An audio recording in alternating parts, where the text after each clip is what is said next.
నమస్తే. నేను మీ Dayal Ashok, journalist.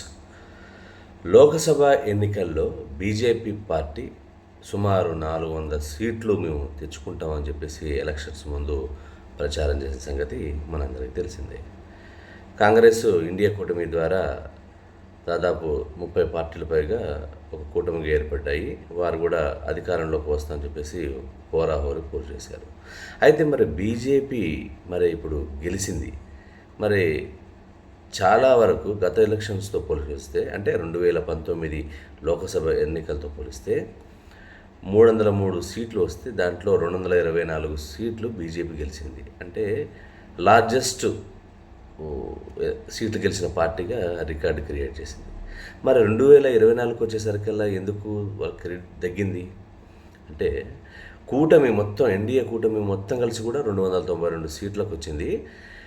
So ఇటు కాంగ్రెస్ పార్టీ అది గతంలో 52 సీట్లకే పరిమితమైంది. ఇప్పుడు దాదాపు 99 సీట్లకు వరకు ఒక మెజార్టీ సాధించగలిగింది. ఇండియా కూటమి కూడా దాదాపు మనం చూసాం 224, 34 వరకు వచ్చినటువంటి పరిస్థితి చూసాం.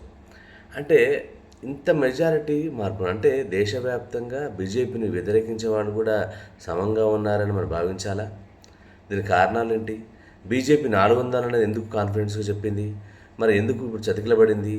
ఇప్పుడున్న పరిస్థితుల్లో ఎన్డీఏ కూటమిలో ఎప్పుడైతే చంద్రబాబు లాంటి వ్యక్తి వద్దు నితీష్ లాంటి వ్యక్తి వద్దు అనుకున్నటువంటి బీజేపీ అనూహ్య పరిణామాల వల్ల చివరి క్షణంలో ఇటు జేడీయూ నితీష్ కుమార్ కావచ్చు, చంద్రబాబు కావచ్చు బీజేపీతో పొత్తు పెట్టుకోవడం జరిగింది.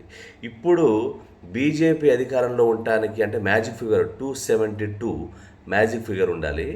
దానికి ఇప్పుడు వీరిద్దరు అవసరమయ్యారు. మోడీ కూడా తన ప్రసంగంలో కూడా అంటే పార్టీ విజయం సాధించాక మాట్లాడినప్పుడు కూడా ఆ కూటమిలో నితీష్ కుమార్ అలాగే చంద్రబాబు పేర్లు చెప్పడం జరిగింది. అంటే వారు ఎంత కీలకంగా మారారనేది మనం అర్థం చేసుకోవచ్చు. అంటే వీరిచ్చేటువంటి ఎంపీ సీట్లు ఇప్పుడు ఒక బీజేపీ పార్టీని నిలబెట్టే పరిస్థితి వచ్చాయి. వీరు వద్దు అనుకున్న వాళ్ళే ఈరోజు వారికి బలాన్ని చేకూర్చింది. అధికారంలో మూడోసారి ఆయన మోడీ ప్రధాని కావడానికి వెళ్ళిపోయింది. అంటే ఇటు ఇండియా కూటమి కూడా మరి ఎందుకు అంటే కొన్ని కారణాలు కూడా పరిశీలించుకోవాలి. ఎందుకంటే స్మృతి ఇరానీ లాంటి నాయకురాలు కూడా రాహుల్ గాంధీని పప్పు అని సంబోధించడం, అనేక సందర్భాల్లో కూడా అతన్ని రకరకాల అనడం, అమేథీలో కూడా ఆమె ఘోర పరాజయం పొందింది. అంటే ప్రజలు అన్నీ గమనిస్తున్నారు. అంటే రాహుల్ గాంధీ కూడా 2 జిల్లాలు వాయనాడు అలాగే రాయ్బరేలీలో కూడా భారీ మెజారిటీతో ఆయన గెలిపించారు. అంటే ప్రజలు కాంగ్రెస్ పార్టీని కోరుకుంటున్నారు అనడానికి ఒక సంకేతం కావచ్చు. ఎందుకంటే పప్పు ఇతనికి పాలన తెలియదు, ఇతనికి మాట్లాడడం తెలియదు అని గ్లోబల్స్ ప్రచారం చేశారు. కానీ బీజేపీ ఏం చేస్తుంది, ఏం చేయబోతుంది అన్నీ ఈ జనాల్లో తీసుకోవడం కంటే కూడా కాంగ్రెస్ని విమర్శించడమే పర్యాయ పెట్టుకున్నారు.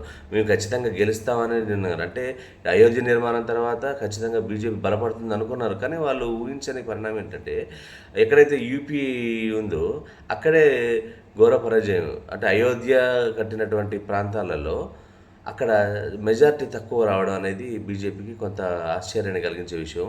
సో ఏదేమైనప్పటికీ తెలంగాణలో కూడా 8 సీట్లు వచ్చాయి. వాళ్ళు ఊహించిన విధంగా 8 సీట్లు రావడం జరిగింది. ఇదంతా కూడా ఆ పార్టీకి ఉపయోగపడింది. కానీ ఇవన్నీ బేరీజు వేసుకొని భవిష్యత్తులో కూడా సామాన్యుల కోసం, ప్రజల కోసం, పేదవారి కోసం బీజేపీ పార్టీ వేసిందో అని చెప్పాలి. ఎందుకంటే చాలా నిర్ణయాలు తీసుకున్నారు. కానీ అవన్నీ కూడా వారి జనాలు గమనించినట్టుగా లేదు. పెట్రోల్ పెరిగినప్పటికీ అలాగే గ్యాస్ పెరిగినప్పటికీ కొంత తగ్గించే ప్రయత్నం చేసినప్పటికీ కూడా ప్రజల మీద అంత భారం లేదు. అంటే ప్రజలు ఇష్టంగానే ఉన్నారని భావించవచ్చు.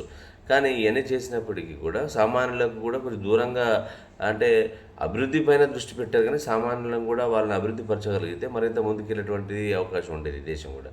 కానీ ఇవన్నిటిని మనం బేరీజు వేసుకుంటే ఏం చేశారు, ఏం చేయాలి, ఏం చేస్తే బాగుంటుంది అనేది వేరు చేసుకొని ప్రజలకు మంచి చేసే ప్రయత్నం చేయాలి.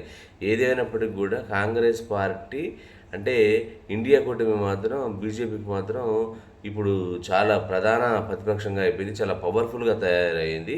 అంటే అంత వీక్గా ఉన్నటువంటివి కాదు. ఏ క్షణంలో కూడా వీరు చేస్తే అక్కడున్న ఎన్డీఏ కూటమిలో ఉన్నటువంటి పొరపాటు జరిగితే కూడా ఇటువంటి వచ్చే అవకాశం ఉంది. ఎందుకంటే రాజకీయాలు చెప్పలేము. రేపు అవిశ్వాస తీర్మానాలు పెడితే నచ్చకపోతే కూడా వీటి వచ్చే అవకాశం ఉంది. సో ఏదైనా బీజేపీ ఖచ్చితంగా ప్రజలకు ఆమోదయోగ్యమైనటువంటి పనులు చేసుకొని ముందుకెళ్ళి ప్రజలకు మంచి చేయాలని ఈ సందర్భంగా ఆకాంక్షిద్దాం.